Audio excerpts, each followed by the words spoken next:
الابتعاد عن اہل الفسق والمعاصی، فسق و فجور والے جو لوگ ہوتے ہیں ان سے الگ رہنا.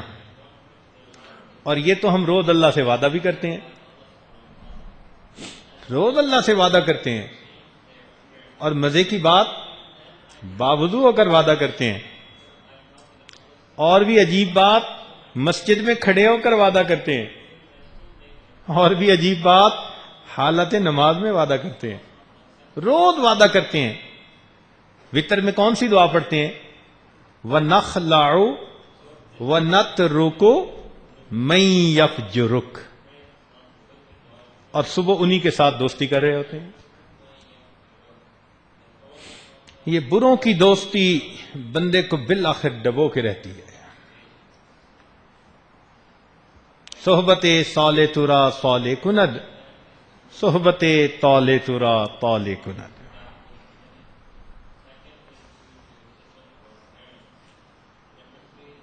ہمارے علاقہ میں ایک بزرگ گزرے ہیں، انہوں نے پنجابی زبان میں بڑا عجیب کلام کیا ہے.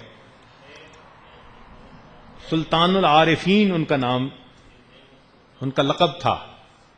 باہو وہ اپنا لقب کرتے تھے شاعری میں. تو ان کا ایک عجیب مطلب اشعار ہیں. فرماتے ہیں نال کسنگی سنگ نہ کریے تے کن نو لاج نہ لائیے ہو. ہم برے دوست کے ساتھ دوستی نہ لگائیں اور اپنے نسب کو دھبا نہ لگا بیٹھیں. نال کو سنگی سنگ نہ کریے تے کن نو لاج نہ لائیے ہو.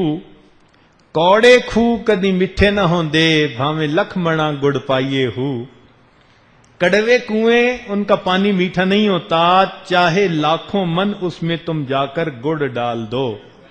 جب پانی نکالو گے نا تو نیچے سے پھر کڑوا ہی نکلے گا. کاواں دے پتر ہنس نہ بن دے بھاویں موتی چوگ چگائیے ہو. کہ کوے کا بچہ کبھی ہنس نہیں بن سکتا، چاہے تم اسے موتی کی خوراک کیوں نہ کھلاؤ. سپاں دے پتر متر نہ ہوندے بھاویں چلیاں دودھ پلائیے ہو.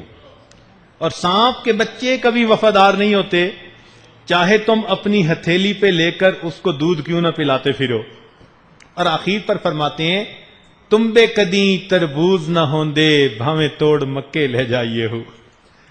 ہنزل ایک پھل ہے، دیکھنے میں تربوز خربوزے کی طرح ہوتا ہے، اتنا کڑوا کہ اگر صبح کے وقت اس کو اپنے ہونٹ پہ آپ لگائیں تو شام تک کڑواہٹ ختم نہیں ہوتی، اتنا کڑوا ہوتا ہے. فرمانے لگے کہ جو اس طرح کا ہوتا ہے نا، اس کو تم لے کے مکے بھی اگر چلے جاؤ تو جا کر تربوز بننے سے وہ رہا.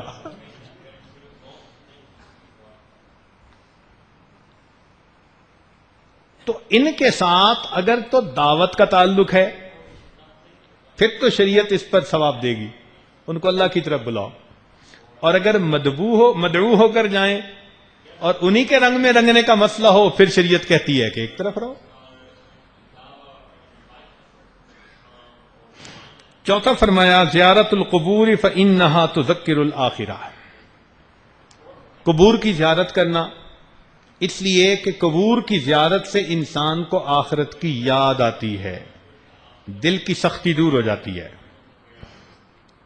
پانچواں النظر فی عواقب المفسدین.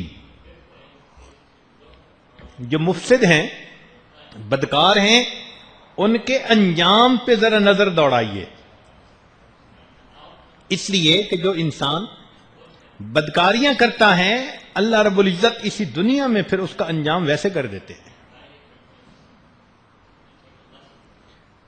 اکل الحلال والابتعاد عن اکل الحرام والمشتبہ.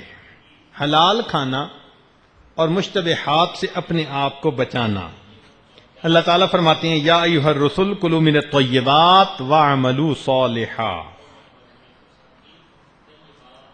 پھر فرمایا ساتواں تقلیل الاکل، تھوڑا کھانا. کلو وشربو ولا تسرفو، کھاؤ پیو مگر اسراف نہ کرو. آٹھواں الاکثار من الصیام والتتابع بین الحج والعمرہ. کثرت سے روزے رکھنا اور کثرت سے ایک کے بعد دوسرا حج اور عمرہ کرنا، اس سے بھی انسان کا دل منور ہوتا ہے۔